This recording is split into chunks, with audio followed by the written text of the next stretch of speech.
తాకట్లో ఉన్న మీ బంగారాన్ని విడిపించి ఆ రోజు ఆన్లైన్ రేటుకి కొంటాం. Sharma gold company. నమస్కారం, మీరు చూస్తుంది సుమన్ టీవీ. నేను మీ కీర్తి. నాతో పాటు ప్రముఖ ఆస్ట్రాలజర్ గోరుగుంట్ల సురేష్ బాబు గారు ఉన్నారు. నమస్తే అండి. కీర్తి గారు నమస్కారం అండి. సింహరాశి వారికి ఏప్రిల్ నెలలో ఎలా ఉంటుందో తెలుసుకుందామండి ఈరోజు. సో మనం ఏప్రిల్ మంత్ కనుక చూసుకుంటే మనం ఇందులో చాలా ముఖ్యమైన పండుగలు కూడా ఉన్నాయండి. ఒకటి మోస్ట్ ఇంపార్టెంట్ శ్రీరామనవమి, రాముడి వారి కళ్యాణం ఉంది, హనుమాన్ జయంతి ఉంది. ఇవి కాకుండా మనకి మ్యారేజెస్ చాలా ఉన్నాయండి. మంచి మంచి ముహూర్తాలు ఉన్నాయి. 13, 14, 15, 17, 18 ఇలా చాలా డేట్స్లో కూడాను మంచి ముహూర్తాలు ఉన్నాయండి ఈసారి. సో మనం ఒక పుణ్య మాసం గురించి మనం చెప్పుకుంటా ఉన్నాం. ఇందులో మనకి ఏప్రిల్ మంత్ ఎలా ఉందో చూద్దాం. సింహరాశి కనుక మనం చూసుకుంటే ఇందులో మఖా 1, 2, 3, 4 పాదాలు, పుబ్బా 1, 2, 3, 4 పాదాలు, ఉత్తర ఫస్ట్ పాదం అంతా సింహరాశిలో ఉంటారు. పేరు బలం కనుక మనం చూసుకుంటే వీళ్ళకి మా, మీ, ము, మే, మో, టా, టీ, టు, టే అన్న అక్షరాలంతా కూడా సింహరాశిలో వస్తారండి. మాధవి, మా, చాలా మంది ఈ పేర్లు కూడా కామన్ గా ఉండే పేర్లు అండి ఇవంతా. తర్వాత మనకి గ్రహస్థితి, గ్రహ సంచారం బట్టి కనుక చూసుకుంటే సూర్యుడు మేషరాశిలో ఏప్రిల్ 14వ తారీఖున వెళ్తూ ఉన్నారండి. తర్వాత శుక్రుడు వచ్చేటప్పటికి మీనరాశిలో, కుజుడు కర్కాటక రాశిలో ఉన్నారండి. వీటితో పాటు బుధుడు కూడా మనకి మీనరాశిలో ఉన్నారండి. ఈ యొక్క గ్రహస్థితిని బట్టి మనం చూసుకుంటే సింహరాశి వారికి ఎలా చూద్దాం. ఇంకొకటి మనకి ఈ సింహరాశి వాళ్ళకి షష్టగ్రహ కూటమి చూసుకుంటే చాలా హైలైట్ చేసి చాలా భయపెట్టించేసారు కొంతమంది అయితే. అవునండి, లక్కీగా నేను భయపెట్టే వాళ్ళలో లేనండి.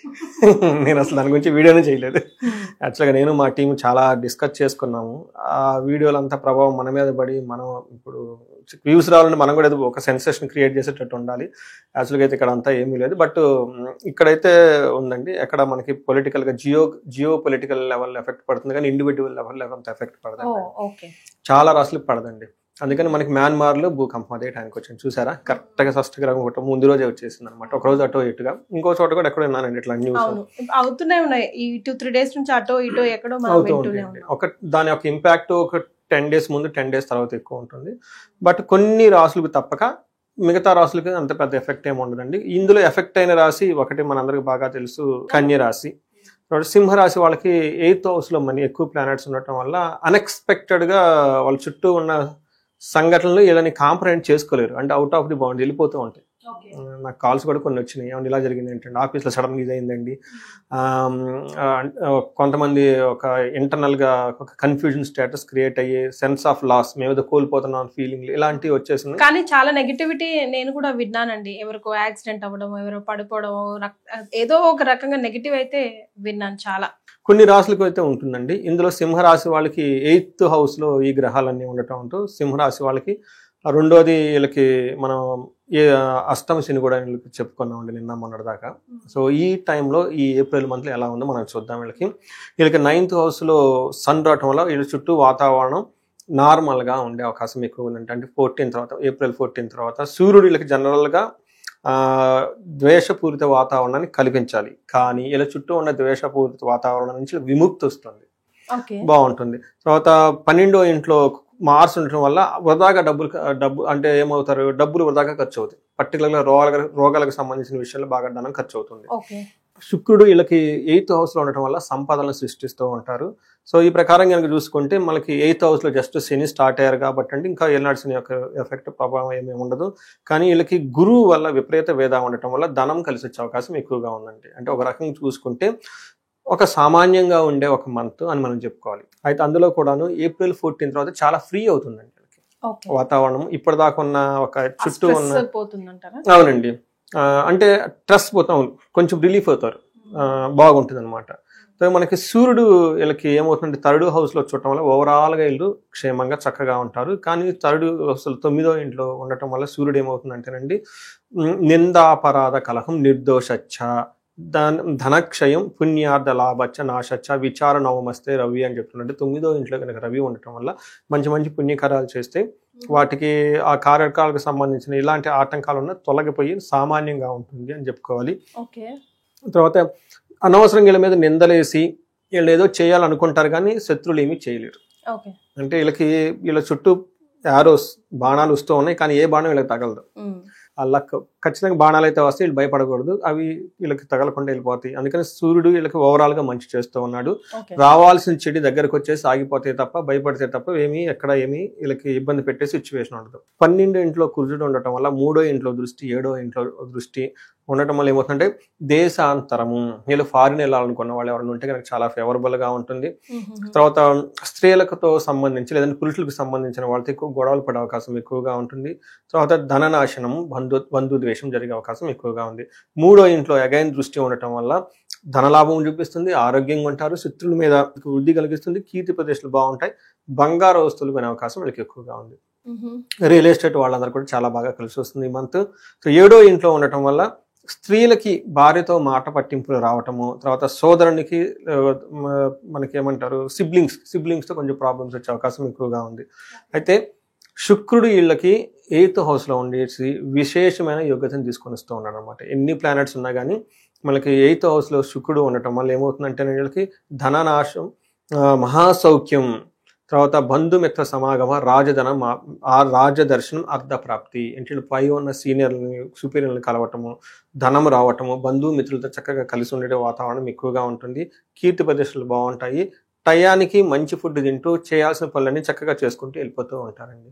ఈ ప్రకారంగా మనం చూసుకుంటే సింహరాశి వాళ్ళకి ఏప్రిల్ 14 తర్వాత ఈ షష్టాష్ట గ్రహం కోట్ల నుంచి ఒక్కోటో బయటపడేసి ఆ తర్వాత సూర్యుడు కూడా మారటం 9th హౌస్కి రావటం వల్ల అందులో సూర్యుడికి విపరీత కాన్సెప్ట్ ఉండటంతో అంత ఇబ్బందులు పడాల్సినవి పడకుండా స్లోగా వాళ్ళకి ఏమవుతారంటే ఒక మంచి గ్రోత్, ఒక మంచి పాజిటివ్ అట్మాస్ఫియర్ వాళ్ళ చుట్టూ ఉండే అవకాశం ఎక్కువగా ఉంటుంది. రైట్. మరి నక్షత్రాల ప్రకారం ఎలా ఉంటుందండి సింహరాశి వారికి? ఈ రాశి వాళ్ళు 3 నక్షత్రాలు మకా, పూర్వ పాల్గొని, ఉత్తర పాల్గొని, పుబ్బ, ఉత్తర అంటారు. ఇందులో సూర్యుడు వీళ్ళకి 8th హౌస్ నుంచి 9th హౌస్ లో మూవ్ అవటం తోటి ఓవరాల్ గా హెల్త్ రిలేటెడ్ విషయాల్లో కొంచెం కేర్ఫుల్ గా ఉండాలి, చాలా ఇంపార్టెంట్. శుక్రుడు వల్ల రోగం, హెల్త్ కాంప్లికేషన్స్ ఉండే అవకాశం ఎక్కువగా ఉంది. ఇది ఎవరికంటే మకా నక్షత్రం వాళ్ళకి, తర్వాత పూర్వ పాల్గొని, ఉత్తర అన్ని నక్షత్రాలు. అంటే సూర్యుడి వల్ల హెల్త్ కాంప్లికేషన్స్, శుక్రుడి వల్ల హెల్త్ కాంప్లికేషన్స్, వీళ్ళకి సూర్యుడి వల్ల వచ్చేటప్పటికి మనీ ప్రాబ్లమ్స్, హెల్త్ రెండు వచ్చే అవకాశం ఎక్కువగా ఉంది. అయితే కుజుడు వాళ్ళకున్న పొజిషన్ బట్టి కనుక చూసుకుంటే క్షేమంగా ఉంటారు, ప్రతి నక్షత్రానికి చాలా క్షేమప్రదంగా ఉంటారు. బుధుడు కూడా వీళ్ళకి విపరీతంగా యోగ్యతను తీసుకొని వస్తూ ఉన్నారండి. వీళ్ళకి రాజ్యలాభము, విశేష రాజ్యలాభము చూపిస్తుంది.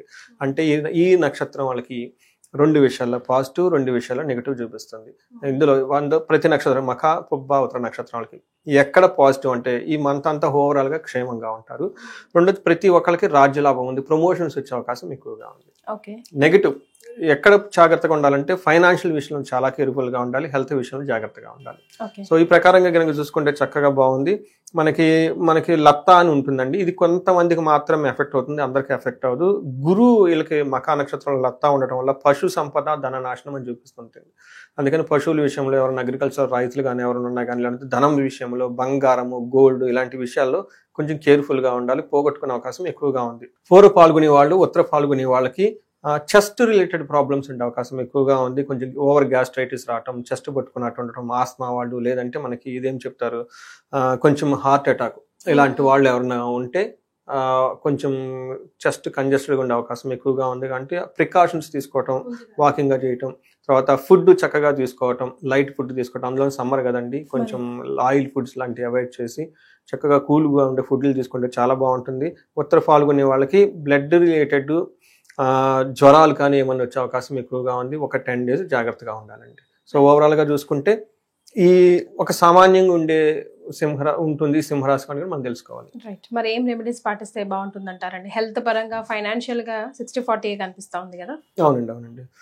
వీళ్ళకి శుక్రుని వల్ల హెల్త్ ప్రాబ్లమ్స్ వచ్చేస్తున్నాయి కాబట్టి శుక్ర గ్రహానికి సంబంధించి శుక్రవారం పూట చక్కగా అమ్మవారికి, లక్ష్మీ అమ్మవారికి చేసుకుంటే చాలా బాగుంటుందండి.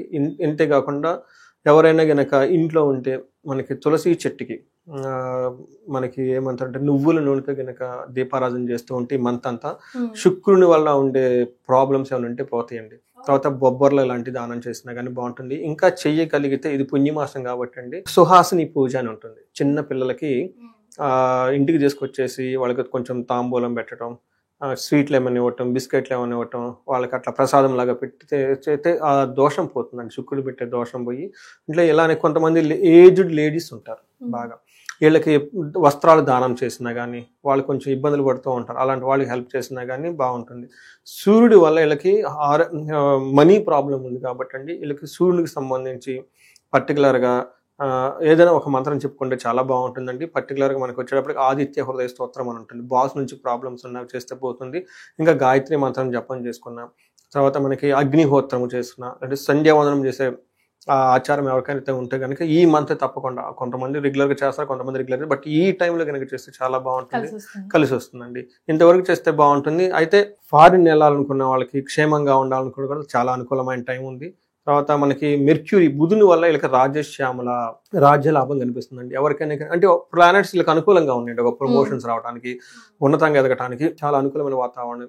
ఈ టైంలో ఇంకా వాళ్ళకి ఏదైనా కనుక ఒక ఎనర్జీ కావాలి, అమ్మవారి యొక్క కృప కావాలంటే రాజశ్యామల ఒక 2 days ఒక యాగం లాగా చేస్తే చాలా పాజిటివ్ వైబ్రేషన్స్ ఉంటాయండి, చక్కగా వస్తారు. పర్టికులర్గా ఇది మనకి నాయకత్వ లక్షణాలు ఎవరైనా కావాలనుకుంటారో అది మనకి ఏమని చెప్తారు, ఒక కార్పొరేట్ కంపెనీలో కానివ్వండి, లేదంటే కొంతమంది ట్రూప్ ఉంటుంది వాళ్ళ దగ్గర, మ్యూజిక్ డైరెక్షన్లో అట్లాంటి వాళ్ళు ఉన్నవాళ్ళు కానివ్వండి, లేదంటే ఒక చైర్మన్ అవ్వాలి, ఒక హోదాలో కూర్చోవాలి, పొలిటిక్స్లో ఉండాలి, వీళ్ళకి రాజశ్యామలో చాలా చాలా యోగ్యతను ఇస్తూ ఉంటుందండి. నేను చాలా మంచి రిజల్ట్ రావడం చూశానండి. అంటే వాళ్ళ టోటల్గా ఈ పూజ అయిపోయిన తర్వాత వాళ్ళ జాబ్ గురించి వాళ్ళ పర్సెప్షన్ మారిపోతుందండి. అంత ముందు చేసే వాళ్ళ విధానం, వాళ్ళ థింకింగ్ అంతా మారిపోతుంది. ఒక బ్లిస్ ఉంటుందండి. జనరల్గా ఇందులో ప్రెషర్ ఉంటుంది కదండి, ఎప్పుడైతే మన నాయకత్వ లక్షణాలు అంటామో ఇదేమవుతుంది అదేమవుతుంది అని భయం ఉంటుందండి. అలా కాదండి, ఒక ఫ్లోలో వాళ్ళు వెళ్ళిపోతూ ఉంటారండి, వాళ్ళ మైండ్ థింకింగ్ కూడా. సో ఇలాంటి స్టిల్ ఎంజాయ్ చేయాలంటే ఎన్నో మనకి మన మహర్షులు వేదాల్లో పూజల్లో రకరకాల పెట్టారండి. ఇండివిజువల్గా వాళ్ళకి ఏమన్నా కనుక ఛాలెంజెస్ ఉంటే మనకి కన్సల్ట్ అయితే వాళ్ళకి హెల్ప్ చేయొచ్చు. డెఫినెట్గా అండి. సింహరాశి వారికి ఏప్రిల్ నెలలో ఎలా ఉందో తెలియజేశారు. ధన్యవాదాలండి.